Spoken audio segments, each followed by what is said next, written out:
It's doing the wrong countdown.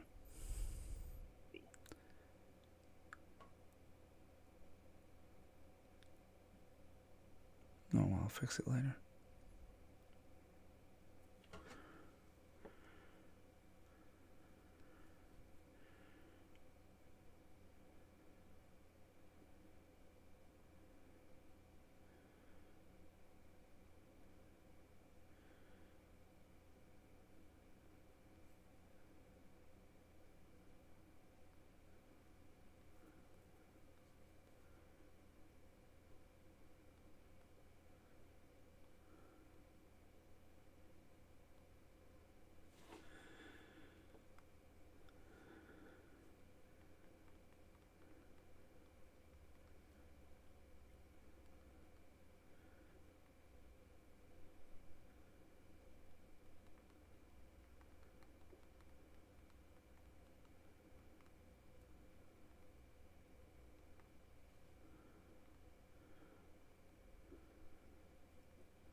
And we're live. Hello, everybody. Sorry about that. The countdown had no sound on it. I got to figure out what's going on with the countdown.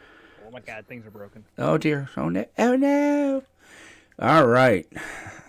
I got to arm that channel, double check that the sound goes through that channel.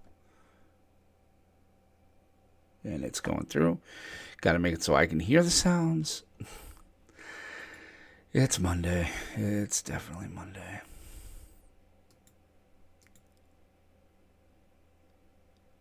This is why we can't have nice things. Nice. All right. Let's check that. We can have nice things. It's just they break. All right. We got that. All right. So we got a good show. Everything's looking good. What are you thinking, Aramis? We good? Yeah, I think we have everything that we need. Yeah, I would agree with that. All right. So we might as well. Wow, we might actually be going like right around 8:20. This is huge. All right, let's hit this thing then. You know what? I'm pegging the board a little bit. Yeah, actually, Aramis, talk. Let me make sure you got a good sound. I will now proceed to discuss the entire Lord of the Rings book series in detail, page by page, going over every grammatical and punctuation error in the volumes of books. Oh dear Lord. All right. Not going to be with you live this week. I tested COVID positive last week. My 6-year-old tested positive. Oh, Yo, the bug. Quarantine with a 6-year-old. Oh, may the odds be ever in your favor. Wow. All right.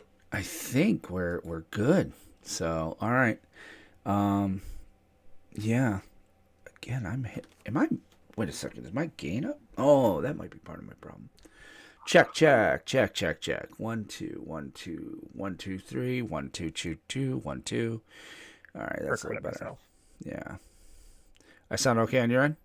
Yeah, you sound fine. All right, let's hit this thing then. Red buttons. Red button. Red button. Yes. Okay. 3, 2, 1. Click.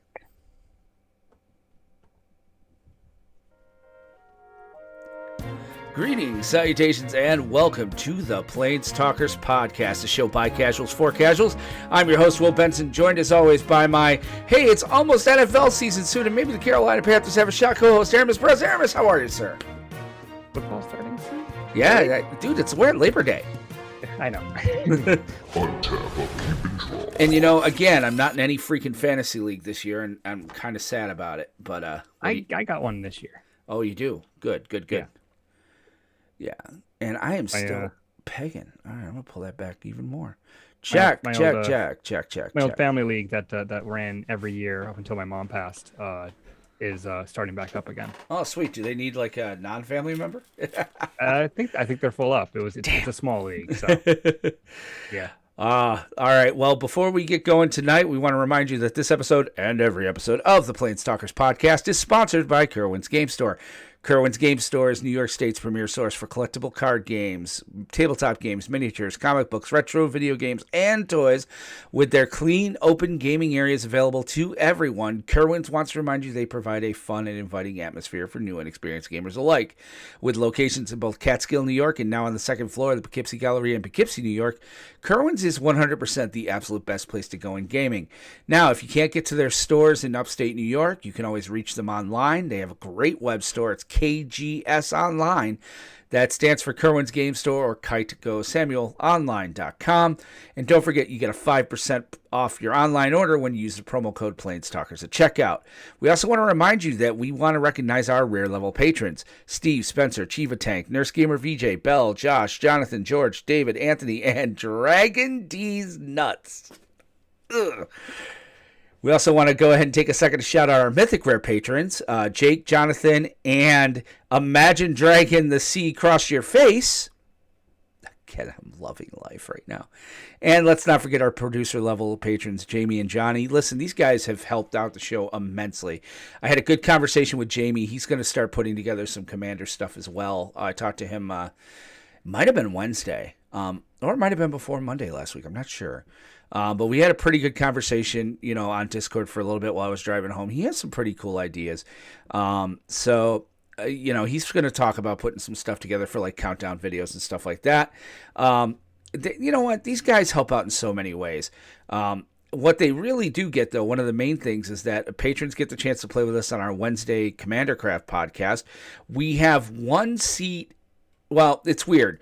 VJ said he wants to play game 2 if there's one. So, okay.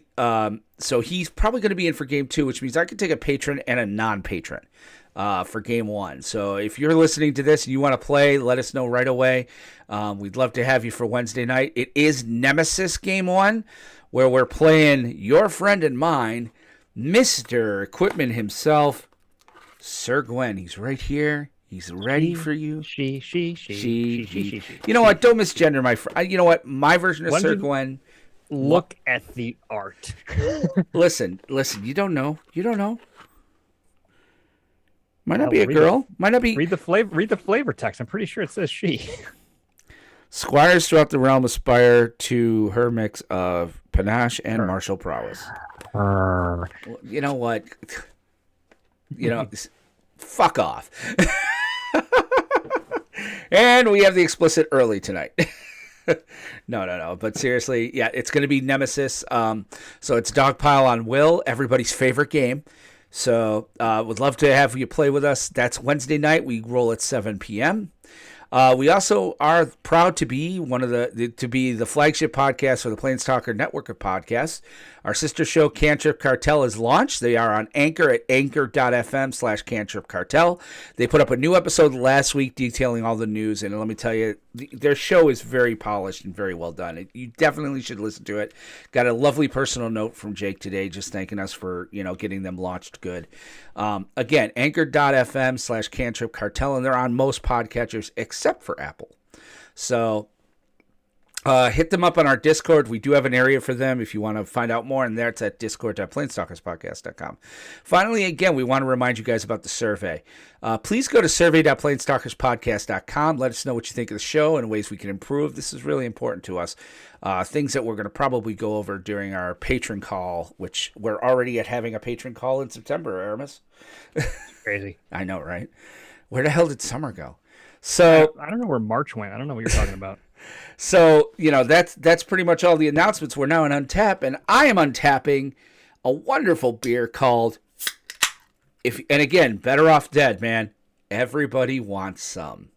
This is freaking great. It's really good, though. It's a nice double IPA, and it's really tasty. So, Aramis, how the hell are you, sir? I'm doing good. I mean, I don't get the reference for the beer, but I'm doing good. You got to watch Better Off Dead, man. It's one of the best movies ever. I've never actually even heard of it. It's John Cusack, early 80s. That's probably why. You know what? Here's the thing. It's a very strange 80s comedy movie. It really is. But it's quotable as hell. At one point, there's this little kid who he shows up and he's like, 2 weeks, and he's the paper boy. He's like, oh, hey, Billy, how are you? And he's like, 2 weeks, 20 papers. That's $2. And he says dollars, like he's very Canadian. And all of a sudden now, this newspaper boy chases him pretty much through the entire movie. Like, he'll be doing something else, and all of a sudden, he's on a mountain, and the paper boy shows up with skis on the bottom of his bike. He's like, I want my $2. Dude, it's stupid funny, and for some reason I love it. But there's a scene in the movie where he imagines these hamburgers coming to life, and they start playing Van Halen's Everybody Wants Some.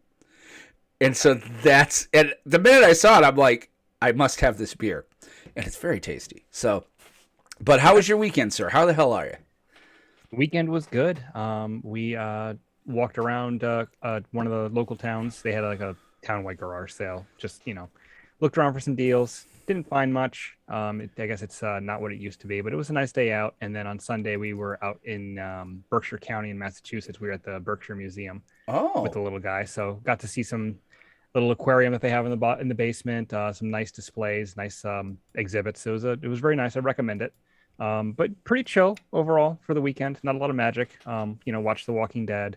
On Friday night, we watched Captain Marvel because we're introducing the little guy to the Marvel movies. So we're doing it in chronological order. So interesting way to watch it. A couple weeks ago, we watched Captain America. And on Friday, we watched Captain Marvel. The next one we're watching is Iron Man. Yeah. Oh, wow. That's pretty cool. That's an interesting way to watch it. I hear it changes kind of things on the way you watch it like that. So yeah, it's kind of cool. So he's really enjoyed the first two movies so far, and he's got a long way to go. And I still have to catch up. And I've been trying real hard, and it's getting a lot more difficult to do it. So I might have to bite the bullet and do it. I've been holding off. I haven't seen the second Spider-Man movie yet. Oh, you're gonna have to soon. And I know because the trailer for the new one's come out, and it's like it's all over YouTube, it's all over the internet, and I'm like, son of a bitch, I can't avoid this thing. Yeah, and here's the thing: there's spoilers everywhere. Yeah, and there's spoilers in the trailer for the second movie. You have to watch the second movie. Yeah, I know. So it's like I have to watch the second movie, and then also I have to watch WandaVision. I have to watch Falcon and the Winter Soldier, Loki, and then the other movie that just came out, Loki and then What If. Here's the thing: you can watch What If out of order because it's not really. Yeah, that's like a side. I get the side. And I love it, by the way. I'm loving What If. In fact, I think that's going to start being my ride home. I think I'm going to catch up. I might record one tomorrow, catching up the last three, and then every week putting it out, for the ride home. But yeah. So I got some catching up to do, but I'm up to the task. I love the Marvel movies. They've done a fantastic job telling the stories. So that's been my weekend. Yeah, well, it's cool. First of all, I did play a lot of Magic this weekend. I've been wanting to test and tune up the sliver deck a little bit. And then I've also been wanting to test play the Sir Gwen deck so that, because really the first time I really played it was Wednesday night. So I hadn't had really a chance to really get into the nuts and bolts and how things work and timings and stuff. So I've been on Spell Table. And I've been going into pickup games where I just, I join somebody else's game and they're looking for a third or a fourth, and I pop in, and the deck has been remarkably pretty good comparatively. I mean, some of these guys are playing some pretty bonkers ass shit, and it's kind of refreshing to see, other decks and how they do it. One guy was playing an Atraxa deck, and I smoked him. I smoked him hard. He could not get anything going. But I had a good time there. And then Saturday we went and saw live band, live music. Our buddy Mike, he had an outdoor gig. And obviously when the sky opened, they moved it inside. But we went and saw our buddy Mike play. And it was kind of cool. We were supposed to see him play in two bands, and his only one band got to play. It was kind of cool, but it was also sucky in that the sound was bad. And I understand that I'm a music snob, but I'm also kind of a sound guy snob. And yeah, the sound guy had the sound in the room mixed way too high. We couldn't talk. You couldn't hear. My ears rung for a day. And then Sunday, after Nick's dad got married, I took him back up to Oswego. And that one I posted. I'm like, I met my cousin Steve for breakfast. Shout out Steve. Because he was up here in Lake George and they wanted to get together, so we did. And then I went and picked up the boy, and we drove all the way to Oswego. I dropped him off while we had Bev's. Bev's is this ice cream place if you're ever in Oswego. And then I came home. So 5 hours just straight driving. And then I died. So that was, and now we're here now. So, yeah, but it was kind of just a wall-to-wall weekend. I'm kind of looking forward to this weekend kind of being a little bit more low-key. Are we going to try to get together Friday and do some of we've got 4 videos set up. It's been tough. I My know. my weekends have been pretty full with family stuff, especially with the little guy going back to school next week. Okay. I will let you know, but I can't commit to anything right now. We're going next week though, right? Because they're doing new previews on Thursday, so I imagine we're going to go live on Labor Day. Oh, probably. Okay. Yeah, probably. Worst case scenario, Tuesday. So I could tell people we're going live Monday or Tuesday next week. Yeah, it's probably going to be Monday. Yeah, okay, cool. But if something weird comes up, I'll let you know. But it should be fine. Yeah, we've got nothing planned. I'm so looking forward to a nice 3-day weekend. So that's our untap phase, our upkeep here. Let's kind of go through what we're going to be talking about tonight. So we are obviously, since we're a standard focused podcast, we will touch on standard. Not a lot changed. Not a lot to talk about. It's pretty much same as it ever was. It's 2 weeks before rotation. It's 3 weeks before rotation. What do you want here, folks? And then we're going to go through, and we're going to spend a healthy portion of today's show going through the Magic the Gathering Showcase 2021, basically the roadmap for the next year. They had a big stream on it. I watched a lot of it. I didn't watch all of it. Watched all of it. Yeah, and there was some, there's some really cool stuff coming. There's some not so cool stuff coming. But depending on what you're into. Yeah. We do kind of have a combat in that I kind of want to talk about Jumpstart and Historic. And have you been able to play that at all? Yeah, I played a few. Okay, so we've got some, because I got some questions on that. And then finally, main 2, we'll talk about the arena update, 100 card brawl, how we think that's going. We'll update you on where we are in the winner box. It's still going on. One set there had some problems getting their game played this week. So, but it looks like we're down to our final 5. Basically, one guy has to play to get into the final 4. No, we're down to our final 4, final 3. Winner of this plays Jay Grow, who's waiting for the winner for the final. So Jay Grow's in the final. And then we'll talk a little bit about Mark Rosewater's Tumblr today, where he kind of talked about Midnight Hunt. So, hello, Pamela. How are you? So, but let's get right into main phase. Main phase. All right, main phase. So, state of standard. Standard is healthy. Nothing's running away with the meta. Rotate, please. Yes. Sultai Control is still living here. Now, earlier today, Demir Rogues was in top spot. So there is some changes. The biggest thing I saw that was kind of a change and kind of cool, blue black, not rogues, but to me it's like blue black control slash tempo. Interesting deck. Just one creature. They're playing the Limrith Desert Doom. And it's pretty much like, I'm going to remove all of your stuff. You get no board state ever, and then I win. So control as control goes. So that's kind of cool stuff. Any thoughts on State of Standard, Aramis? All I'm noticing is that if you take away the green from Sultai Control, the top 3 decks are all Dimir. Great. So rotation, please. Dear God. Please. Yes. Please rotate. All right. Let's get into last Tuesday.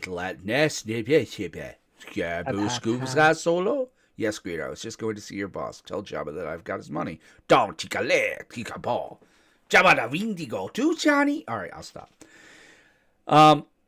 So last Tuesday, Magic had their showcase, which is I think this is kind of a new type of broadcast. This isn't like the preview broadcast. Oh, don't get used to it. They'll probably change it next time. Yeah. They should change it because it was a little cringy. Yeah. I mean, I like Clay, right? That's his name. Cassius or yeah, the one that on I Hate Your Deck. Yeah. Yeah. He's a cool guy, but you can tell he's an actor. He's not as bad as Jim. Is it Jimmy? Yeah, it's Jimmy, right? Jimmy Wong, yeah. Yeah. He's not as bad as Jimmy as far as the like, this is amazing. You're going to love what we're doing with Commander. We're going to talk about. It's like, but it was almost as bad. So I'm like sitting there going, look, this is an infomercial. Like, fucking stop it.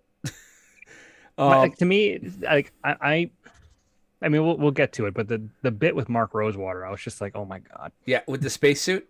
Yeah. Oh my God, yeah.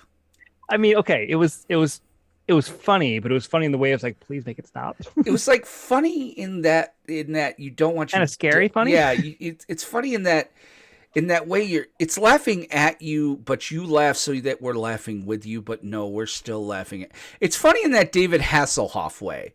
Where he likes to think eating a cheeseburger. Yeah. He likes to think he's in on the joke, but the fact is he's not in on the joke. He is the joke. Yeah. So it was I mean there were parts of it where like they're like having this enthusiasm, and it's like, guys, you know why we're all here. Just talk about the stuff. Yeah, just, you know what, we don't need this we don't really care. This level of, I mean, I understand a few things. First of all, okay, for about a year and a half, they were doing this through screens. I get that. Okay. And some of it still happened through screens, but I mean, it was pretty much like guys working at home. They weren't there, so they weren't going to get all dressed up because who the hell has a spacesuit in their closet? Well, Morrow probably does. I've got Star Trek uniforms, but I get it. Okay. I get it. But yeah, they could have done this in a half hour, not the full hour, in 10 minutes or whatever the hell it turned out to be. This was one of those could have been an email type of things. You know? I don't know if I go that far. Well, I mean, but like, you know, as the parallel, this could have been an article, like the article they published after they put the video on. Right. That just basically said, hey, here's what's coming. Here's the cool bits. Da da da. You can just click on links, look at pictures. Da da do. And we didn't need to see all the really like hammy, over the top, haha, this is so great, we're so excited, look at me smiling, that means I'm happy. Right, exactly. So it was a cheese fest. Was it as bad as Jimmy Wong at Kaldheim constantly saying the word metal? No. Nothing will ever beat that. I like Jimmy's enthusiasm. I like that he, I mean, obviously this is scripted and that's how he's supposed to be, but I think he's genuinely a positive person. So I think this is easy for him. Other people, like, you could tell that Aaron Forsyth didn't want to be there. No. He was like, there was at one point where the camera panned and he started looking off to the side saying, how much more of this bullshit do I have to fucking deal with? He's like looking at his watch going, oh, I have to be in hell at 9. Can we? He probably had to take a dump somewhere. That's probably what it was. He's like, I really. Oh, do you have a crazy drunk Uncle Mark? Because he's in the chat. No, he was talking about Mark with being the joke like Hasselhoff. I thought you had a crazy drunk uncle. No. All of my uncles are dead, I think. Jesus, Aramis, way to deflate the show. Oh no, it couldn't be my uncle. He's dead. It's like my cousin one day who I looked at. I'm like, wow, you lost a ton of weight. Looks right at me and goes, yeah, diabetes will do that. It's like, It's like, yep, it's the cancer. wow. No, I did have another guy do that. Yeah, he's like, I was like, wow, you look a little tired today. And he's like, yeah, cancer does that. I'm just like, okay. And I was like 23, 24 is like my first IT job. And I'm just like, okay, you're kind of an asshole. I didn't say that because I like my job. But so we're going to kind of use the magic.wizards.com article because, I mean, there was a lot. It was drinking water from a fire hose. Oh my God, there's so much stuff. A lot of what they presented. And, we're going to just kind of give our thoughts on each one. So we're going to go right down the list. The Secret Lair Out of Time Super Drop. I kind of dig some of what they're doing. You were right about the Planeswalkers. I said that the day before it happened. Yes. And I was like, what the fuck? And I did order it. I ordered that set. I want that. I'm not getting any of these. I got that because I really kind of like first of all, I really want another, I love the Teferi, and I don't have a DAC. So I was like, I mean, he's only ever been printed a couple of times. So right. I'm not surprised. So, and I wish it was the better Karn, but I can live without it. So this is still a pretty good Karn. He's a very good Karn. So I did order that one. I didn't order any of the other ones. Here's the thing. I don't think I'm going to do the arts. Even though I love Fiona, like I loved Fiona because I read Saga, I didn't get it because Jesus, money's tight. I mean, I liked the Johannes Voss one. Yes, I did too. I thought the fact that it was, that the art told a story and that it was a haiku that he wrote, and that was the flavor text across the 4 cards. I mean, I thought that was very well done. It's just it doesn't speak to me personally. I think it's really cool looking though. Right. I am 100% in agreement. I mean, I have bought a few Secret Lairs. I did buy the like it's on its way. The my show's this Friday. Hope you can come Secret Lair. Right. So, and I think I bought the Phyrexian one. Yeah, I mean, I got the Phyrexian Praetor one. I mean, the thing about the Secret Lairs is that these are ones you don't have to buy.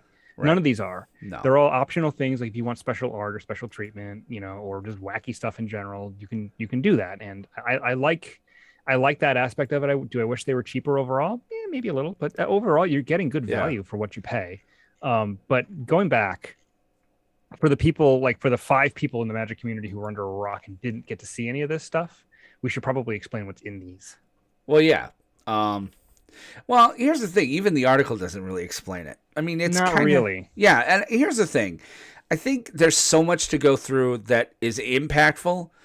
If you should look at these. It's a lot of artwork, and it does have the Planeswalkers with just text on it.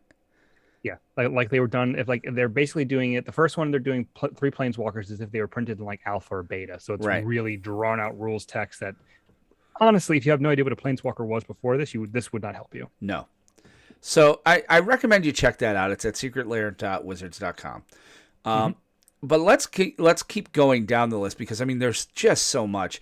They talk a little bit. Then they went on to talk about Innistrad Midnight Hunt and Innistrad Crimson Vow. Yep. So tomorrow, September 2nd, so Thursday, is the big reveal, noontime our time, 9 a.m. Pacific. They're going to go through they're going to start preview season for these. Yeah, that was one thing I was actually surprised about is that they didn't have a single preview card for the new set. I know that they were starting the preview season on Thursday, but you kind of figured they were going to toss a teaser in there, 1 or 2, and they didn't. So I was like, I was actually kind of disappointed that there wasn't anything. But I guess they have a lot they really want to show on Thursday, so we'll have to just wait and see. Right. So I'm very excited for that. I think. Well, we'll talk a little bit. Morrow put out his preview about what's coming and stuff like that, where he kind of talks a teaser. Yeah. And we'll kind of try to break some of that down and think about it. But Crimson Vow or Midnight Hunt looks to be a little bit of fun.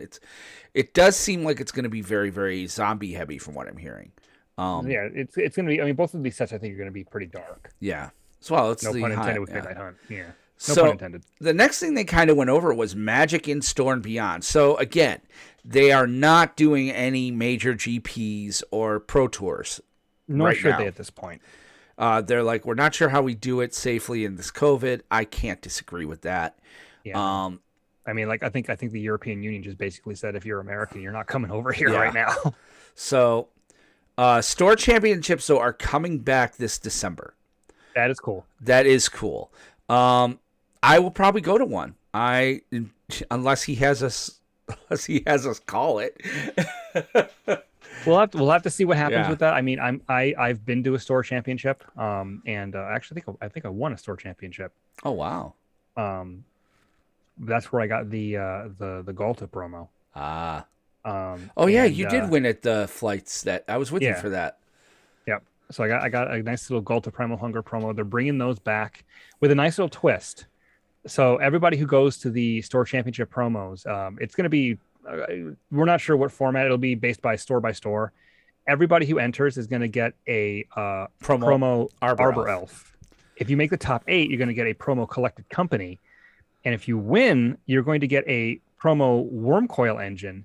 But this one's going to be unique because they're actually going to etch the name of the store you were at on the Wormcoil Engine. So it's going to be a one-of-a-kind, unique card. So that's actually, I think, going to hold some pretty significant value.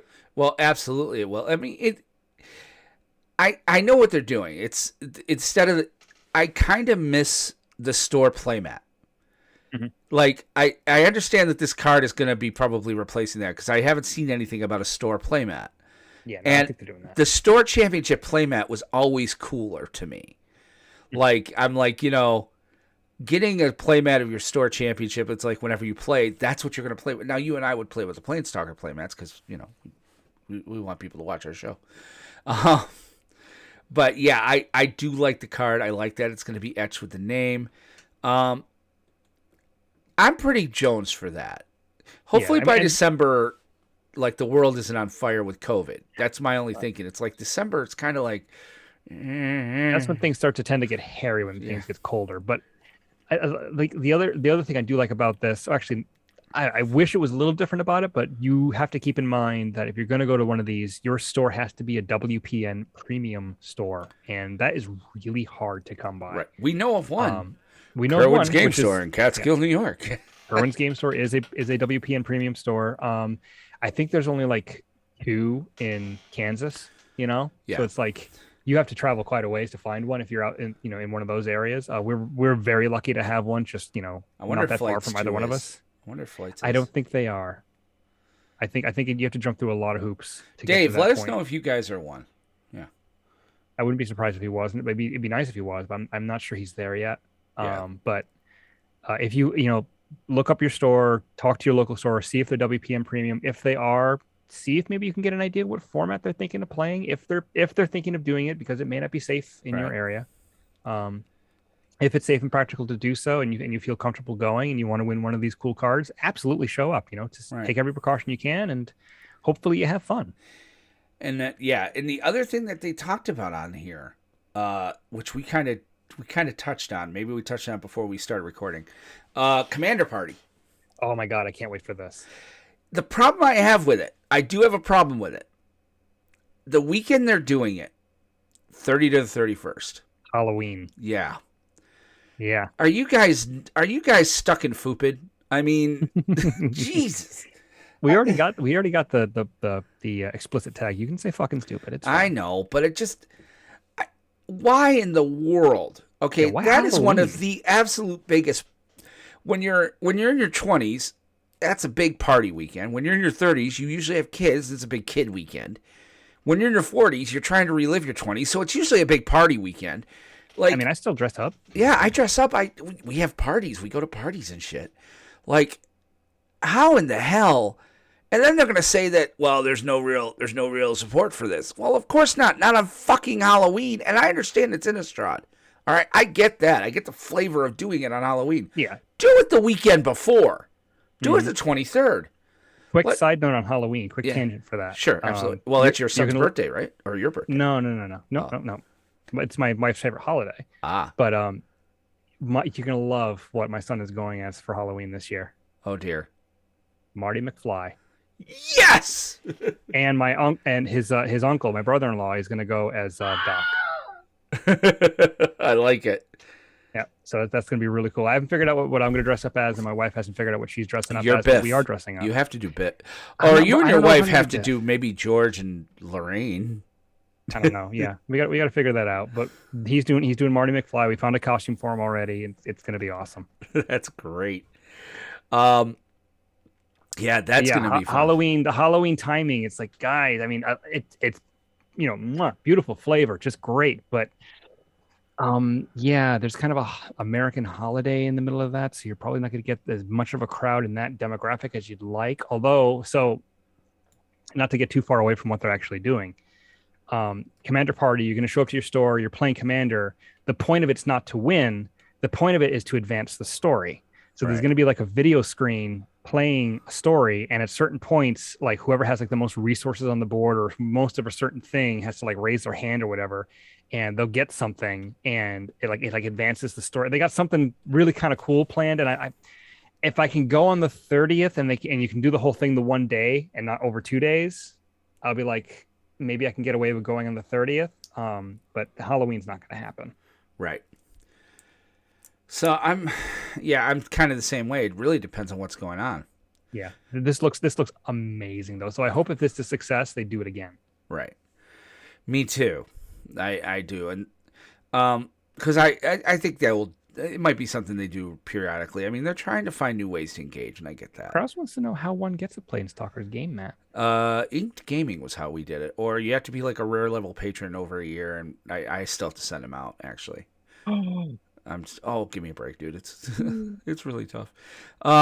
Let's talk about Innistrad double feature: Pioneer Challenger decks and Commander Collection Black. yes. So, I'm not sure how I feel. All right, so this is kind of good news. This is one of the things that I thought was rather interesting in that every podcast I've listened to, every content creator has said kind of the same thing. Pioneer is dead. Yeah. That it's a dead format. It's a casualty of the pandemic, and that the momentum they had built up was killed in March of 2020 because they announced it in what, December 19, 18? Something like that. Yeah. And so it was dead. All right, it's only playable in MTGO. They canceled the Pioneer set inside of Pioneer Remastered or whatever they're calling it, or Masters. Yeah, and wasn't there supposed to be like Pro Tours with Pioneer and everything else? So I thought Pioneer was going to be dead. Well, I think they're trying to see if Pioneer can exist.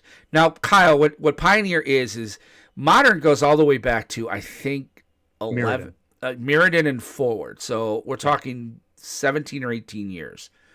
Maybe more than that. Yeah. It's almost 20 years. Yeah. All right. So that's how that format is. And what they did was about a year and a half ago, they came up with this new idea called Pioneer, which is I think it's Return to Ravnica and forward. Yes, it is. Oh wow. Yeah, dude, it's 18 years. It was 2003 was Mirrodin. And so Pioneer was from Return to Ravnica forward, which is still a very large window. Right. Because Return to Ravnica was 2008? Not quite. I think 2005. Hold on here. I could be wrong. Oh, no. Yeah, it was released on October 5th, 2012. 2012. There you go. Yeah, so basically almost 10 years. And so it was meant to be because Modern has kind of priced itself wicked out of almost everyone. If you're going to really play Modern, the decks in Modern tend to cost, because of the shot or the fetches, it's the land base, really. Yeah, well, that is one of the things about Pioneer that's different, is that the fetches are banned. Right. So, yeah, because most Modern decks, the number one Modern deck is like 800, 1379, so over 1,000. Interesting. I think I could build this at Tempo. I might have stuff for that. That's something I should look at later. Snapcaster Mage, which, dear God, let that be the box toppers. So what they did was they're coming up with this Pioneer Challenger decks. Mhm. So they're taking much. I'm assuming like standard Challenger decks. They're taking 4 staples of Pioneer. Yep. So, These are 4 metagame decks. yep. So Azorius Spirits, Orzhov Auras, Mono Red Burn, and Lotus Field combo, and they are packaging them. Now these aren't going to be the top shelf. These are not going to have, 4 of the most expensive cards. I know that they said, as a quick aside, I know one of the decks, I think Lotus Field is basically card for card. Is it really? Well, Yeah, there's a one of the complete one of the deck decks list. is So yeah. There's deck lists available. These 4 decks are very close approximations to the tournament level decks that you would see if you played in a Pioneer tournament.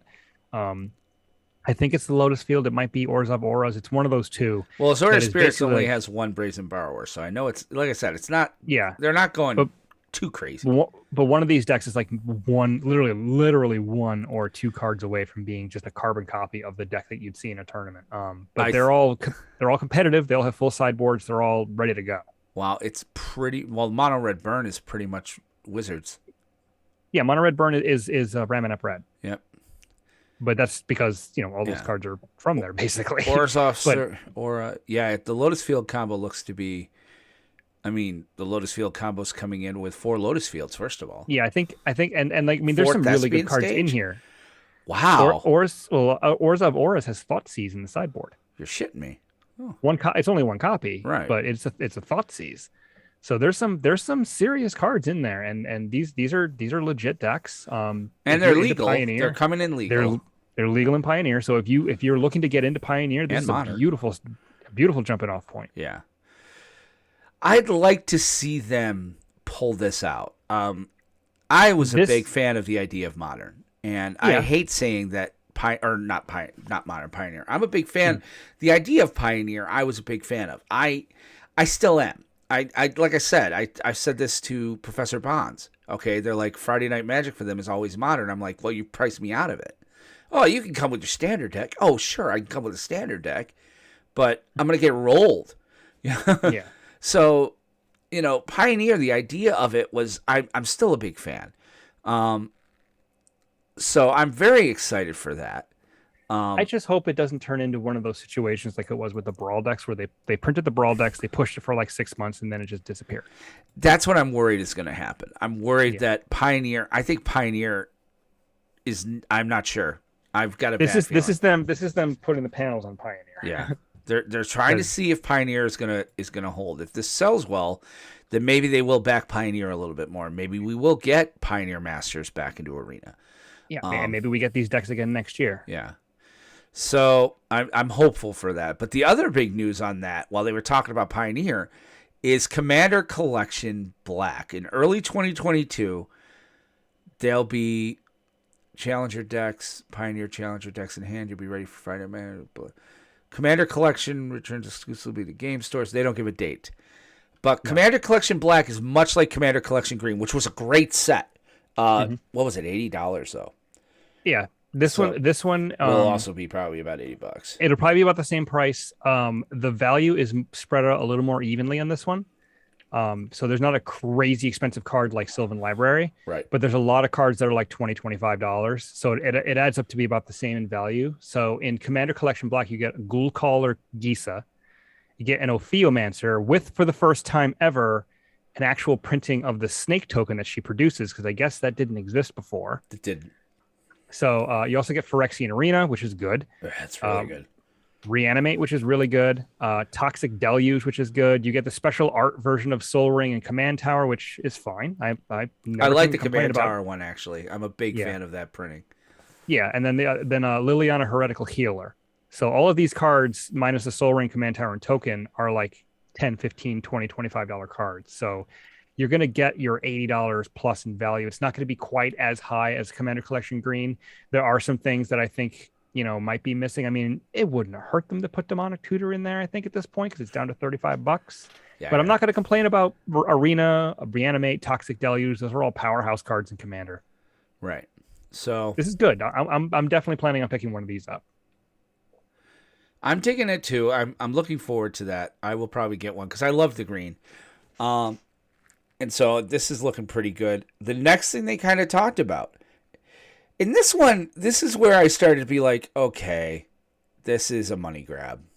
I This like this though. I don't, and I'll tell you why. But Innistrad double feature. You got to do it in your 50s movies voice. Innistrad double feature. That wasn't 50s movie, was it? No, it wasn't. There's got to be like this. See, it's the Innistrad double feature. See, Got to be a little bit more nasal when you're talking about it. It combines select cards from 2 separate sets. Innistrad Midnight Hunt and Innistrad Crimson Vow into 1 unique draft experience featuring special art treatment on every card. That part I dig. I get it. And if they're going to make them all like black and white movie posters, absolutely. I think it's going to be all like 1950s monster movie type thing. I think that's right. Fucking amazing. Well, the problem I have with it, and I'm just going to be honest, is that, all right, Innistrad, all right, stores, back when blocks were happening, like my store that was here, it's no longer here, Guardian Games, they would constantly do drafts where they're like, when Hours came out, they're like, okay, we're going to do a draft this week of 3 of Amonkhet, 3 of Hours. You know, and you drafted that way. Like, stores are going to do that if the sets line up. I think stores will do that naturally. You know, making a separate product, you know, it's kind of, now granted, this has got really great art and stuff, but this is also art they could have put in as, you know, box toppers or, you know, bonus cards in the collector sets. You know, like, I don't think they needed to do an entire product. Well, I think what they're doing is they're sort of, because we're not in blocks and because these are 2 sets telling a story, I think this is their way of saying they want to have it the old block style format. I think we're moving to blocks. I don't think we are. I think those are still gone. But I think this is just it's I like the way they're doing it because it still means that each Midnight Hunt and Crimson Power are still going to have their own special treatments. Right. For the collector boosters or what have you. And then this is just like another spin on that. And it's something that they probably didn't think they could get away with each individual set because then they'd be doing it twice. Right. You know what I mean? So they're like, well, we wanted to do this. This is the perfect place to do it. But because it's 2 sets, it doesn't make sense to do it twice. So we want to do it once. And I think what they're doing is taking, you know, basically the best parts of both of those sets and putting them together. So you're not opening junk. Let's not say it's the best parts. I have a feeling it's not the best parts. Normally when they do these types of sets, it's like a remaster, like Time Spell remastered, Kaladesh remastered, Amonkhet remastered, Tempest remastered, they normally do a really good job. If draft is what they're looking at, they do a very good job of curating the set and making it a very good experience. They're very good at doing that because basically think about it like it's like an Innistrad mini cube. Okay. So there's not going to be as much, you know, flaming garbage in this as there would be in a regular draft set where you're picking a card and you're going, this is horrible. Why would I play this in anything? Right. There's always going to be something useful. Well, we'll see how that looks. I mean, I'm liking the black and white cards and stuff. I mean, it's the lands are black and white. I still think that's fantastic. Yeah, this is gonna. I want to see how they pull this off, but this looks pretty cool. I'm looking forward to this. So that's kind of like the ancillary. Not all of the ancillary. There's still more to come after this, but then this article kind of goes into the 2022 releases, which is really what we're here for. This is what I mean. It feels kind of blockish towards the end of the year, Q3 and Q4. But, you know, first of all, we were pretty right on that. I'm going to give us we hit 2 out of 4 on that. We kind of called that. But I don't think anybody was really super surprised because the trademarks for both of these leaked pretty early. Right. Don't get me wrong. Some part of me still thinks like the Brothers War. I'm like, watch, that's actually a Phyrexian set. They're gonna be like, no. Well, it kind of is, but it's not the way that you think. Right. So they have 4 sets. The 4, and I do like this. They're not adding an additional. They're changing how they release. In that there's going to be a longer delay in the summer next year between, you know, set 2 and set 3. You know, to rotation. There's going to be a longer break. Dominaria United, I believe, is rotation. Which it would have normally been the Brothers War. So we're kind of getting ahead of ourselves a little bit. Right. So actually, it wouldn't have been. It would have been Dominaria United. But anyway, so obviously the first 2 sets of this new standard season is going to be, you know, Crimson Vow and Midnight Hunt. Yeah, Midnight Hunt. Okay, so And what they did was they moved basically Innistrad Midnight Crimson Vow. They moved it to this year as opposed to when it would come out next year in It January. would have been, yeah, it would have been the January set. Now they've Right. moved it to, I think, November. Right. And so Kamigawa is, which is exciting. I'm very excited for this. So after Crimson Vow in 2022, the first thing that's going to come out in quarter 1 is Kamigawa, Neon Kamigawa Dynasty. Neon Dynasty, yeah. So basically, Cyberpunk, Yep. Magic Cyberpunk. I am not sure how I feel about that. On one hand, I like it, and on the other hand, I'm like, but Kamigawa was such a interesting flavor, and it had such, that throwing Cyberpunk and calling it Kamigawa, like, there's still so much you could have done with Kamigawa. Well, to explain what they're doing, Kamigawa Neon Dynasty takes place, I think, 2,000 years after the events of the first 3 sets of Kamigawa. Right. And Mark Rosewater tweeted out or put in his Tumblr or something. He put something on social media basically saying, listen, we hear what people are saying already about this set. And we know people wanted to go back to Kamigawa because they liked, XYZ about this set. Right. And they're like, we hear you. Trust us. So I have a feeling. I mean, and obviously we could be wrong. Okay. But I have a feeling that they're going to do the first 3 sets justice as far as keeping the flavor of Kamigawa alive, but giving it the modern cyberpunk sort of spin on it. So there's still going to be ninjas. There's probably still going to be Kami floating around. I don't know if we're going to get arcane stuff back. I don't know if we're going to get like, what are those little, the Kuberas and things like that back. But I imagine Bushido is coming back. Right. So I'm interested to see how they're going to pull this off. I don't think they would put this set out if they didn't think they could pull it off. I don't disagree. It's one of those things like I would have liked to have seen. It's definitely a divergence from what they've been doing. Right. This is not the typical. Well, these first 2 sets of next year are both the same way because then Q2, Streets of New Capenna. Yeah. Which they said it's basically like their organized crime. This is like Chicago, LA in the 20s. I mean, they got Ob Nixilis in a pinstripe suit. Yeah, it's built by angels, but now run by 3 colored demon crime families. Yeah, which I'm thinking is going to be wedges. Yep, and that's when we get or our not wedges, but not shards. So I think we're going to get the allied colored triumphs in this. Yep. I got to say, I love the font of the logo. I think it looks fantastic. I love that font from like the 20s. That really like epic, like I don't even know what you would call it, like Gothic almost. And I think I'm looking forward to this set. I think this is going to be kind of cool. I always kind of liked the pinstripe suits from the 20s and that sort of aspect of like the mob bosses. It doesn't feel magic to me. It doesn't. You can't take. And here's the thing: I'm a mob movie guy. I'm a crime. I love mob movies. I even like some of the older mob movies. It was Cagney and Tom something. Like I've seen some of those old school. Listen here, say, I like those. Trying to do magic with it though is kind of like, it's going to be interesting to say the least. I mean, you wouldn't have really thought that something like Kaladesh would have worked because that was like futuristic, right? A lot of technology, that type of thing. I mean, that was steampunk. It was kind of steampunky, yeah. And that's not typical magic because when it started, it was an analog to D&D, right? And I think they're sort of flexing their creative muscles here because they're right. It's a multiverse, right. And in a multiverse, different worlds are going to be at different points technologically. I'm not saying that we're going to get a Star Trek type set anytime soon, but it wouldn't surprise me at some point in the future for them to go a little bit harder.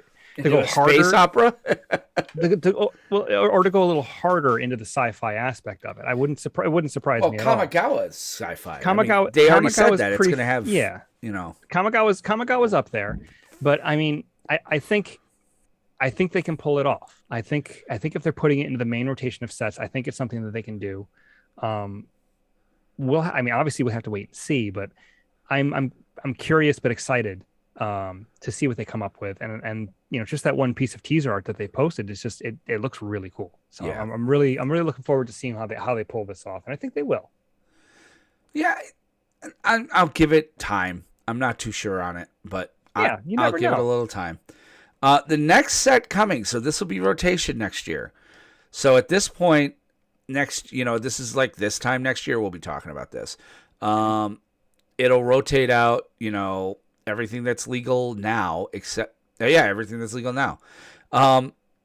So it's basically, it's Dominaria United. Yes, going back to Going Dominaria. back for the 30th anniversary of Magic, because it's already 30 years. Wow. Hmm.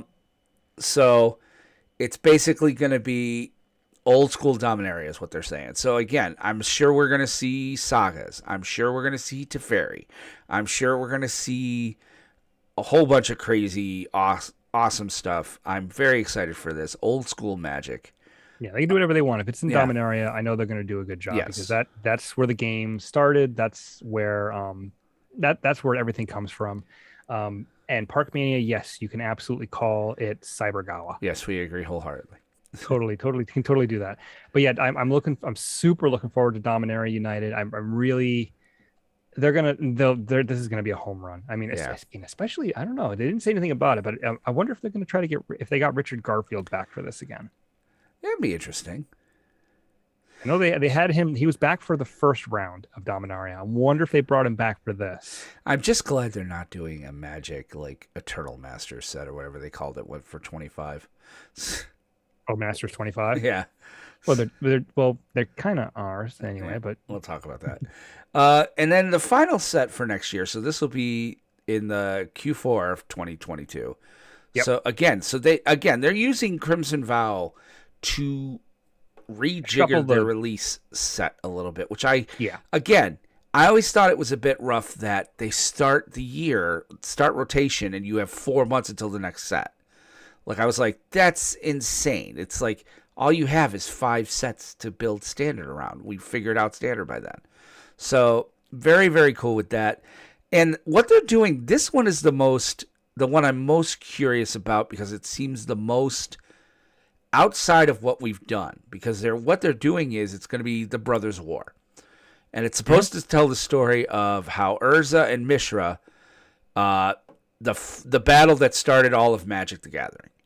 Yep. That led them Way back. Yeah. So they set the future of the plane of the multiverse itself. So it's going to still be in Dominaria, which is what I was saying too. It was like, it feels kind of blockish.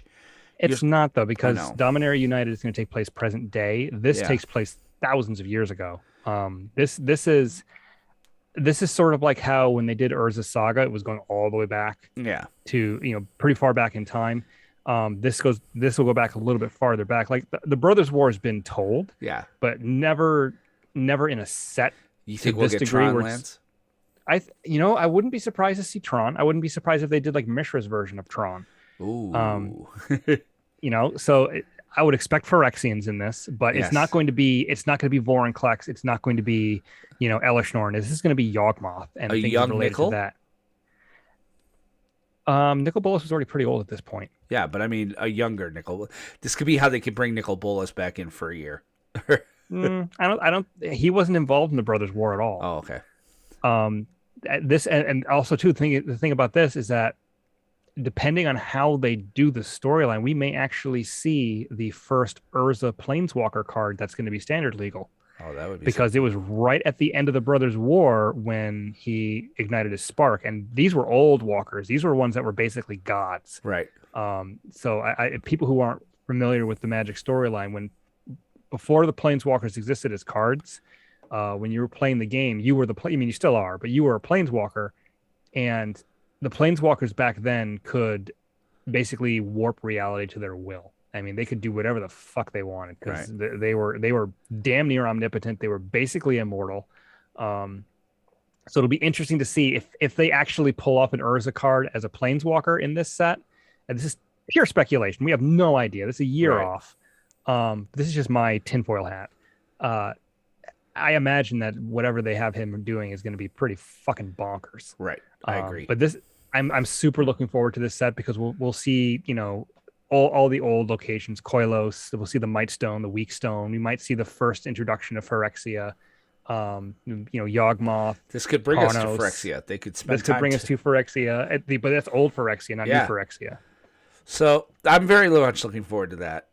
But that's kind of our roadmap for standard. So, you know, I've heard questions about core set. The core set is going to be Streets of New Capenna. It's not core set.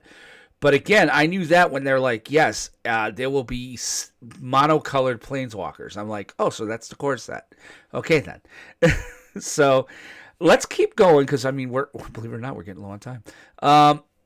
So they did go on to talk about a few other things. Now, this I'm kind of Jones for, too, because they are not doing it how they did Unsanctioned. But the next set after that, they are doing Unfinity. Another unsaid. This was a part of the presentation, if you missed it, where Mark Rosewater came out in a spacesuit, and it was just it was cheese kind of, to the If you're lactose intolerant, make sure you've got some lactate because the level of cheese here is rough. But what he was talking about was kind of cool in that the unset. What I'm really liking this here is they're talking about draft and collector booster packs. So it's going to be a collector boost. They're going to have collector boosters for this set, which I'm not sure about, but whatevs. But full art fiction, science fiction themed full art basic lands and shock lands. Mm-hmm. Nice. Yep. So you can get your hallowed fountain in space. Yes. Which This I will set want to get a full play set of all of them. So yeah. So what they're saying is that it's basically like a huge sci-fi carnival thing. It's supposed to be, you know, it's wacky off the wall. I've never been big on the unsets. They're fun. They're fun, but it's never been my particular jam. But I don't know. I might try to see if I can get my hands on the shocks. Yeah, me too. Well, I'll probably get a few things. We might try to play something. So then they go on to talk about there's going to be another Commander Legends set, but this one they are going to tie to D&D. Battle for Baldur's Gate. I love this. I love this idea. I think this is how you do Commander stuff. You know, they're saying AFR was really successful. It wasn't. But, you know, they're going to kind of go a little sideways. They're going to put a whole new Commander Legends set out. I knew they were going to come with this. Commander Legends did way too much business. It's really going to depend on what they have in the set, but I could be about this. You look at the concept art. I mean, I'm assuming there's going to be a Spelljammer. Yeah, absolutely. Because there's one right there. It looks pretty awesome. So I'm kind of digging that. Then they go on to talk about Double Masters 2022 is coming back out. So this is going to be the master set. This is going to be all reprints. God, I really hope they don't do the freaking VIP boosters. If they do everything else except if they do regular collector boosters with this, I am. I'll buy a box. So in. Yeah. I know that one of the pictures that they put up for it when they were talking about it was Ren and 6. Yes. So I would expect, and I see they have Aminatu on there as well. So I'm guessing there's going to be a lot of these guys popping up. Yeah. A lot of planeswalkers, a lot of stuff. And I only showed up in commanders. I think we're going to see these in Arena. I think they did say that this set will be in Arena. I think they might have said something along those lines. I think some of this stuff is going to show up in Arena. I think they're moving forward. They're like, if we're printing cards, we're putting them in Arena. So I hope that's the case. And then they start backfilling the catalog. Yeah, so I'm all about that. Another thing they talked about, Jumpstart 2022. Yes, please. Yes, exactly. So it's tabletop. It's not just Jumpstart Historic Horizons. It's going to have new cards and all sorts of stuff. It's Jumpstart. What more do you want? Yep, and it's a new card in every pack, which is going to be nice. And then they went to Universes Beyond. Yeah. Yeah. So that's you know, I'm just gonna say, yeah. I'm not gonna go happy. I'm not gonna go sad or mad. This is what they're doing. So we will, Parkman. Don't you worry. So, all right. I don't want to be a negative Nelly. All right. I understand the idea of Universes Beyond. I understand about marrying Magic IP to other IPs. We've already discussed this ad nauseum. We have beat that horse to absolute death. regarding. Oh, and here we go again. Whoops. Yeah. So I mean, I get it. Yeah, I feel it cheapens it somewhat. I think Magic is good enough without it, but I understand that this is where they want to go. That being said, the Warhammer 40K commander sets, absolutely. Sure. You know what? I kind of like the thought that the big commander releases are not tied to a set. I'm not liking the $35 to $40 that are coming out with every standard set now. They should be back at the $20. You start trying to get me to buy 12 commander packs a year, now I've got a problem. So, I kind of like the idea of Warhammer being there, and the art looks great. Yeah, the art looks good, and the if you like 40K, if you like Warhammer, and you like Magic at the same time, I mean, they're going to have reprints with Warhammer art. So I imagine there's going to be a Soul Ring with Warhammer art, or Temple of the False God with Warhammer art. Which if that's your cup of tea, great. I mean, it's one of those products that you don't have to buy. Right. So if this does not interest you.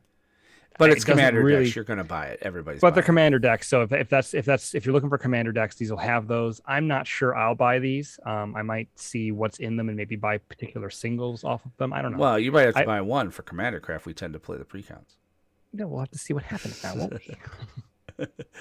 And then the other one they talked about. Well, the other main set that's non-Secret Lair. I'm holding off on that one.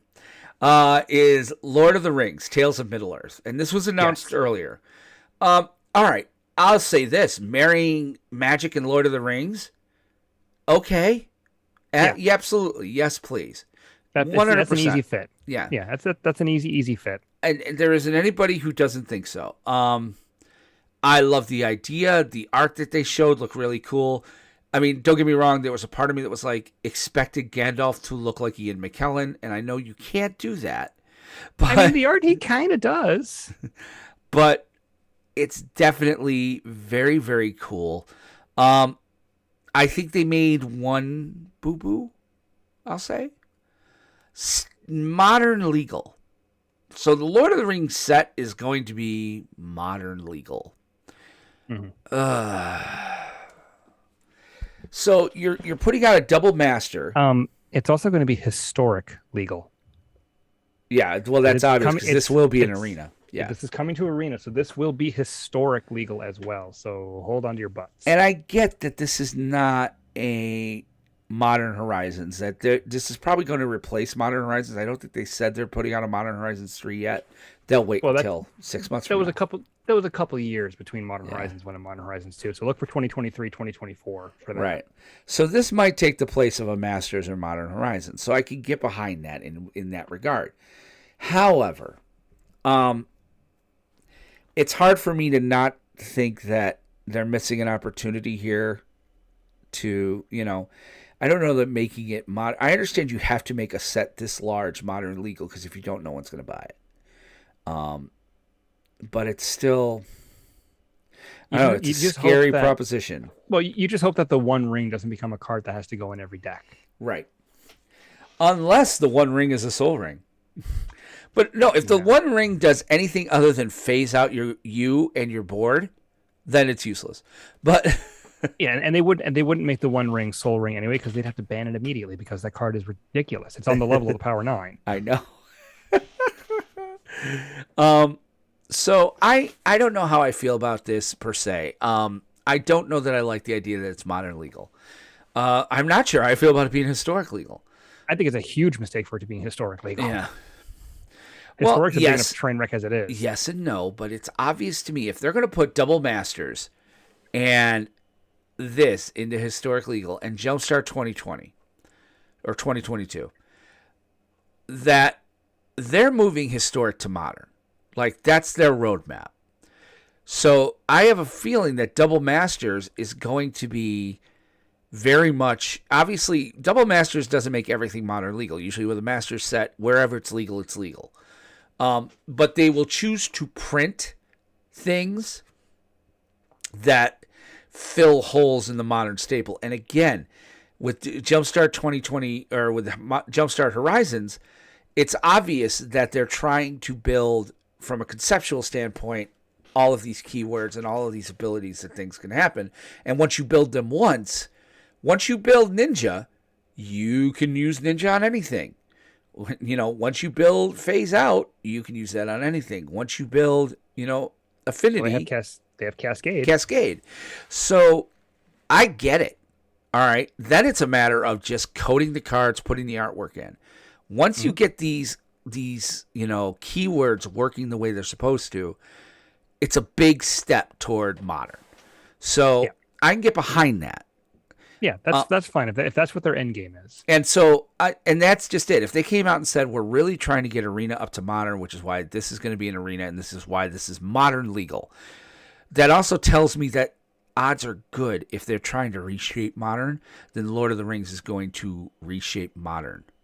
Because if you can get all of Lord of the Rings is going to be an Arena, and you can find a way to make Lord of the Rings be needed in almost every modern deck, guess what? You've brought modern to Arena.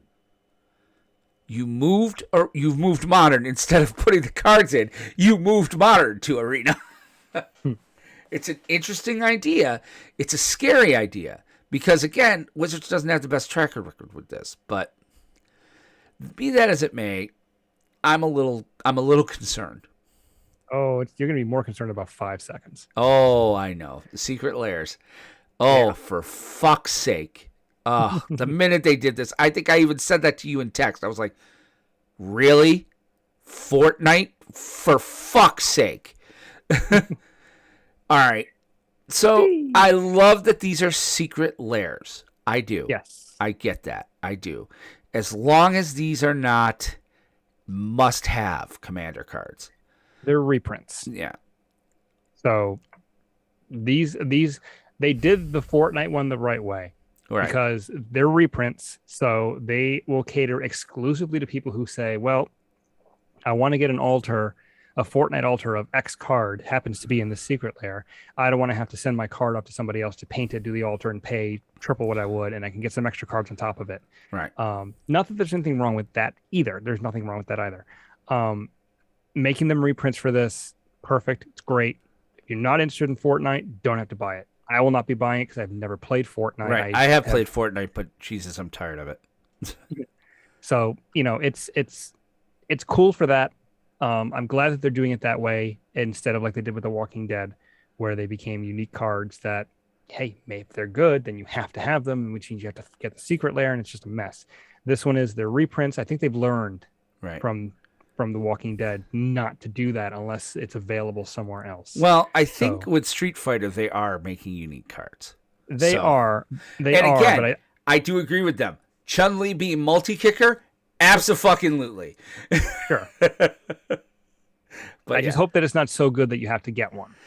I think you're going to find it. Well, that's where they're like, well, if it's mechanically unique, then you'll also be able to pick up in-universe version for future releases as part of the list in set boosters, which again is like, what the fuck? Like, if you're going to do it, do it. Don't do it in the list. Because the list is supposed to be such a curated and random thing that's not cool. Unless you're going to put the list in every set booster. Well, the list is in every set booster. No, it isn't. The list card is not in every set booster. The list cards are only in some. So you mean guarantee a list card in every booster? Yeah, okay. Unless you're going to guarantee a list card so that then you got me and I'm on board. But if you're going to keep doing this whole like a list card comes in once every 6, then no, fuck off. And honestly, that makes a lot of sense because the list is so big to begin with that it honestly should be in every set booster. I agree. But I will say I do like what they're doing because it's the 35th anniversary of Street Fighter, so they're joining in on the party. That's fine. That's great. There's cross promotional stuff like that all the time for anniversaries. And I'm good with it. Yeah. And I love Street Fighter. I did. There's nothing wrong with that. I played Street Fighter. Multi-kicker again. Chun-Li multi-kicker. That's fucking funny. Yeah. We'll just have to see how good she actually is. So that's kind of the card stuff. They did kind of go on to talk about Arena and Jumpstart a little bit and Historic Horizons. I I don't think we're going to get into combat because we're really running low on time. I did want to talk about Historic Horizon. We'll bring that up next week after we get some more playing in. I've got some opinions on that. I kind of feel that Historic Horizons almost kind of made it Momir and it's too swingy now. It's like, if yeah, but in that, well, that'll be next week's combat. But let's go to combat. Combat phase. And then my wife called me to dinner, so I have to finish this match. So let's go to main. I'm kidding. She didn't call me. Main phase. All right. So, and Magic's Netflix show is out there, and Brandon Routh is on it, and it looks like Gideon, and it's going to suck. Okay. Well, you don't know that. You have no idea. I'm actually really looking forward to this. I think it's going to suck. I really do. But I hope I'm pleasantly surprised on that. Yeah, I'm really. It's for those who are interested. It's coming out next year. Right. Probably later next year, I would imagine. Right. It will be. Well, because the they Russo lost brothers- the fact that they lost the Russo brothers. brothers tells me something's up. Like I'm like it was probably they probably wanted to take it in a certain direction, and Wizards/Hasbro said no, and then right. said, So okay, they probably well, wanted to take it in a good direction, and Wizards was like, "Well, no, we wanted to do it this way."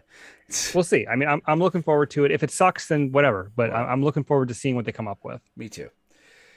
So second main, I want to update you guys on the Winner Box because we are still going forward with that. We're trying to wrap it up. There's been vacations and stuff going on. This always happens on the summer one. But as things stand right now, we're down to our final, I do believe, final four or final 5. three. Yeah. Hold on, let me pull the tournament bracket up here. And I think you said there were 5 left. well, I'll take a look at the bracket. It might be 3. I know J-Gro is waiting for... Yeah, so we're down to our final 3. So we've got D-Spoons playing HP Wizard. They're trying to get their match in the next day or two. And then they're going to play... Whoever wins that's going to play J-Gro for the box. So very excited about that. And once we do that, we're going to roll right into Historic 100 card brawl. I was able to challenge somebody with it. So yay. So I think our next set's going to be a 100 card Historic brawl. Be preparing. So that's where we're at right now. It's either going to be Jay Grow, HP Wizard, or D Soons who's going to win. Finally, the last thing we kind of want to talk about is Mark Rosewater put out on his Tumblr today his Midnight Hunt teaser. Yes. So you can find it at his markrosewater.tumblr.com. It's Blogatog. Yeah, his Blogatog. So he loves to do this before previews begin, and he kind of keeps it, pretty high level. Some of the stuff he talked about, I'm kind of digging. So he's saying 3 popular mechanics previously seen on Innistrad return. Well, obviously that's got to be what? Transform. So it's gonna be, we already talked about flashback. Right. There's transform. There is orbit. There is hellbent. Right. There is I think it's going to be transform, flashback, and transform. Yeah. I'm not sure what the other one's going to be. But that's interesting. A new drawback for creature tokens that lets us create them cheaper. And I think that actually goes with 2 permanents that can double something every turn. I think we're going to see something like a doubling season. Well, they were talking about he was talking about a popular reprint of something that had 4 arts, so it's getting its 5th art. Would that be doubling season? It could be Snapcaster Mage. Oh God, please let it be Snapcaster Mage. A white card that could potentially draw you a card each turn. I love how he has to tell us, no, we're trying to give things for white. We are aware of this problem. A popular Innistrad card gets reprinted. It's either going to be Snapcaster or it's going to be the land destruction card. A curse that transforms into a creature. A mythic cycle with you may post cost any number of times. Yeah, you may pay whatever this Yeah. this cost any number of times, which is going to be interesting to see. Yes. A 4-mana blue aura with you control enchanted creature. So that's cool. That's kind of going old school because usually that's been red lately. A popular tournament card in multiple formats gets reprinted with its 5th piece of art. That's what I was talking about earlier. Yeah, I think that's doubling season. I think you're right. That doesn't have 5 arts. No, doesn't? That only has 1 or 2 arts. How many arts does Snapcaster have? Snapcaster has 4. Thoughtseize, I believe, has a few. There's also Ancient Grudge, so it could be that. Could be Faithless Looting. I don't think he's going to put Faithless Looting standard. I don't think they want that in standard. Snapcaster, though. My gut's telling me Ancient Grudge. Okay. But I would love it if it was Snapcaster Mage. I still could also be like Delver of Secrets or something like that. Yeah. Yeah, but the popular tournament card in multiple formats, Snapcaster is the only one I can think of. Ancient Grudge was in multiple tournament formats. Delver of Secrets is still huge in Legacy. It was big in Modern, so those count. There's somebody who had broken down a list. Who it could be? It could be Cryptic Command. Oh dear God, no. Could be Thoughtseize. Right. Pithing Needle, Eternal Witness, Meddling Mage, Regrowth, Electrolyze, Rest in Peace, Scavenging Ooze. Oh, so maybe they're bringing. This card costs X less for each creature you attacked with this turn. What was that? That was an Ixalan mechanic. I don't think that was it, but I like that he does this every set. Right. He sort of says, "Hey, here's some stuff that's happening as the previews come in. Which one was this or which one was that?" As card name enters the battlefield, note your life total. Put a slime counter on up to one target creature. Creature tokens you control lose all abilities and have base power, toughness 3/3. Each instant and sorcery your card has blank. Instants and sorceries cost you X less to cast, where X is blank's power. Put that many 1/1 counters on blank, then create twice that many 2/2. That's just it. The twice as many. Like, Doubling Season fits into here. Like, it looks like they're trying to find a way to go wide. Yeah, but it doesn't have enough different art to fit the one hint, which doesn't mean that it's not in there. I mean, a reprint of Doubling Season would be great. They could also reprint Parallel Lives. Or Anointed Procession. But Procession wouldn't work. Parallel Lives would, because that's werewolves-y type things. At the beginning of your end step, if you have exactly 13 life, you win. It's got to be you win the game. Or you lose the game. Yeah, you may cast any number of the copies without paying their mana cost. And creature types: Hippogriff Spirit, Human Soldier Werewolf, Dragon Egg, Leech Horror, Fungus Horror, Plant Horror, Drake Horror, Demon Dog. Boy, they're really trying to go for the dogs. Another ooze and a vampire noble. A legendary ooze. Legendary ooze and a legendary vampire noble. I'm cool with this. I think this is good stuff. This is a post-rotation set. I'm cool with this. So, yeah, this is going to shake things up. I'm looking forward to Thursday. I want to see some of the crazy stuff that they're going to come up with. Right. So I'm very, very hopeful for this. But I think that's kind of our show, man. Do you got anything else we should go through? I mean, we're already 15 over. We talked about lots of stuff. Let's get out of here. Boy, did we. All right, yeah.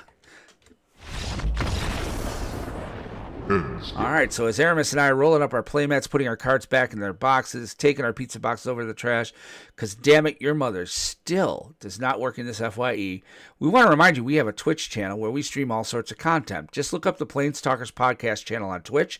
You're going to see all the shows we do on both Magic and other geeky games we play. You can also follow me on Twitch at Mindcrime73, where I have started playing DC Universe Online, and for some reason, Farming Simulator 19. I'm not sure how that happened. In fact, I'll be putting a podcast up in our patron feed. I guested on a podcast for Farming Simulator this weekend. I forgot to talk about that. But yeah. So when does your brain scan results come back for the tumor? It's not a tumor. I think it is a tumor. Yeah, welcome to my nightmare. I made fun of people playing that game too. That's the thing. Yep. You've become the thing you've most hated. No. I'm still not playing RuneScape. Ting. Oh, shit. And there's the divorce papers. Yes.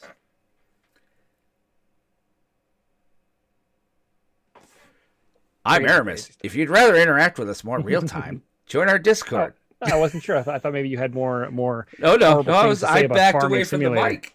You left dead air, my friend. That's like a broadcasting no. I figured you were going to go plow something. I just wasn't sure. No, I'm going to get plowed. Totally different idea. So yeah, on that rather agricultural note, if you'd rather interact with us more real time, you can join our Discord at discord.planestalkerspodcast.com. And if Twitter is more your speed, and you want to plant yourself there, maybe grow some corn to listen to things. You can go to @PlanesTalkerPod on Twitter. You know, you're an asshole. Now you're going to play that game, motherfucker. My personal Twitter is @WRBenson. But let's be honest, I'm really on there only to follow the John Deere company and their new tractors because I got to keep up to date. But of course, you can always follow us on Facebook. Just go to facebook.com/PlanesTalker. We don't have the last S on there because somebody wanted to talk about airplanes. But like and follow our page, and don't forget too, we do have a playcast that we do on Wednesday where we play Paper Commander live. This week is a Nemesis week, so 3 guys will be going up against me with Sir Gwen. Tune in on all of our channels Wednesdays at 7 Eastern for Commander Craft. We're very excited for that. We're gonna have hopefully 2 games because I imagine they'll beat me quickly. So Commander Craft, tell your friends. Yep. And listen, Will, it's fine. It's okay. You don't have to be lonely at farmersonly.com. I'm fucking muting you. Do it live. I'll write it and we'll do it live. So finally, if you want to send us an email and Asshole. let Benson know which brand of John Deere tractor is the best one to plow his fields, there's 3 different email addresses you can send it to us. First one is podcast@planestalkerspodcast.com. We'll both see it, so I know he won't delete it. The second one is will@planestalkerspodcast.com. You can send him that one. He'll delete it, and I won't see it. That's fine. That's okay. Or you can send the really good ones to me, Aramis@planestalkerspodcast.com, and I'll make sure that he sees them. Yeah. And Bama, get him. So on that note, we want to thank you guys for tuning in this week to the Planestalkers podcast. We will be back on Wednesday with Commander Craft, and either Monday or Tuesday next week. We may or may not be here for Labor Day, but we think we will be with some of the new preview cards you're going to need. So we're very excited for that. For Erebus Perez, this is Will Benson saying thank you for being listeners. Thank you for coming along with us on this ride. And remember to always keep some of your mana untapped because you never know when you'll need it. Take care. Have a great week, and we'll see you next week. Bye-bye.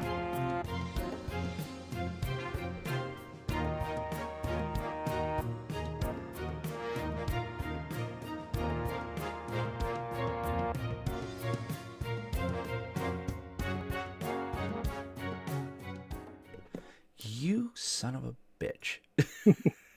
When you're gonna drop those juicy nuggets like that, I have to take them. I have to, because it's just Farmers Simulator 19. Farming Simulator 19, man. Are you really? Oh, yeah, it's fucking great, dude. Dude, it is kind of nice. Like, I could have a movie up on the TV over here, and I set the cruise control on the plow, and I'm just kind of plowing a field, man. Crop rotation all the way through. I hope the corn comes up good this year, Ma. We had a real bad harvest last year with the damn locusts and all that. Wow. That's some horse shit right there, man. I tell you what. Damn it. Oh boy. Oh, see, yeah, Bama had me on his show this weekend too. Like, he has a second podcast where he talks about this, and yeah, he was like, so he's been on our show a few times, so I thought I'd give his game a try, and See, so I'm playing older games too, but it's more legit things. So I'm playing Final Fantasy Pixel Remaster, so that's different because I never got to play the original Final Fantasy. right. So yeah, and this is episode 112. Yep, it's already on the way. So I'm thinking for 125 we'll do another call-in show, maybe. Sure. Unless you want to do it at 120.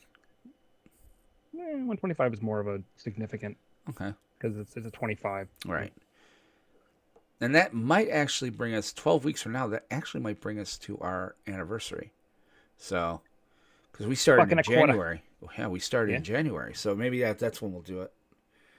So, and yeah, I'm going to literally just roll us right into the next tournament as soon as they're done. I'm just going to start. And Historic Brawl 100, right? Yeah, sure. Yeah. Why the fuck it's not? Challengeable. Yeah, it's the new format. People can challenge it. I mean, I don't know if you want to ban certain commanders. I was thinking about that. Like, I could get behind that. Baral's kind of obnoxious. Teferi's kind of obnoxious. Olos is kind of obnoxious. And like a lot of the 5-color good stuff decks are really a pain in the ass. Well, you know what? We could put that out to the patron on the Patreon channel. Panzer Gwyn. Panzer Gwyn. Nice. Sir Yeah, Gwyn doesn't have Kyle, if enough you want to poison for all. play, we're doing Nemesis on Wednesday, man, and one seat's for non-patron. So, and you're a patron anyway, so technically you can be in if you want. So, let us know. Totally. Yeah, I do want to get Bell on sometime. I'd love to get Bell and Kyle on because it would. That's literally nothing more than a Will masturbatory fantasy that all of my shows are together. Well, isn't that what you're John Deere tractors for now? Yeah. You are Those just big, huge wheels and those pistons. Going down the line. If no one else joins, no, that's not how this works. Do you want the slot? Or does Yours if you want it, man. I kind of get the feeling he doesn't want to play Sir Gwen. I'm kind of getting that feeling. Like Vic's like, I'll play game 2. Well, it'll be different for this game, Kyle, because we have to go against Benson. Yeah, it's 3-on-1. 3 against 1. So it's not like you're fighting Aramis or anybody else. You're beating me up. Yeah, we literally can't attack each other except we can all just attack Will. We're all on a team. Yes. So if that's what you want to do, which the answer should be yes. And your deck's a good support deck for that. So, all right, I'll play your game, you rogue. All right, Kyle's in. He's our patron. We could take a non-patron too. Maybe I'll reach out to Nick. Because Kyle and Nick would be kind of fun. Yeah. So, all right. Let's see. PlanesTalkers. Dropbox. I got to clean out the Dropbox now. I've got to get that files out of there because they're It actually... should theoretically have a new deck for Wednesday. Ooh. I think game 2 I'm going to play the Slivers again because I'm still trying to figure out. I'm trying to noodle out how to make that deck good. Listen, that deck's only won once. I've played it 3 times and it's won once. So, oh, that was funny. You son of a bitch with the farming simulator. You did it to yourself. I did. So, and I'm also going to find a way to get dice on the screen, like, better, I think. I'm going to start looking into that this week, because for Nemesis, I mean, we've had it enough. It's just awkward enough to have to roll in the chat, and so I got to figure out a way to do it on screen. All right, I've got uploaded mine. Have you uploaded yours? It should be there. Oh, yeah, I see episode 112. You know what? I'm going to take 110 and 111 and 108 out. Yeah, because that's, my thing's like, you're running low on space. You know, shut the fuck up. Yeah, exactly. Well, it's like, you know what? I got a year of this when I bought the new computer, so. Yeah. All right. I will see you later. Well, let's end the show, guys. We'll talk to you later. Have a great week. We still don't know when we're going to play the videos. We do have our, play-by-play. We're working on it. We'll get them up. Yeah. So we'll see you guys later. Have a good night. Yeah. Kyle will see you Wednesday, and we'll talk.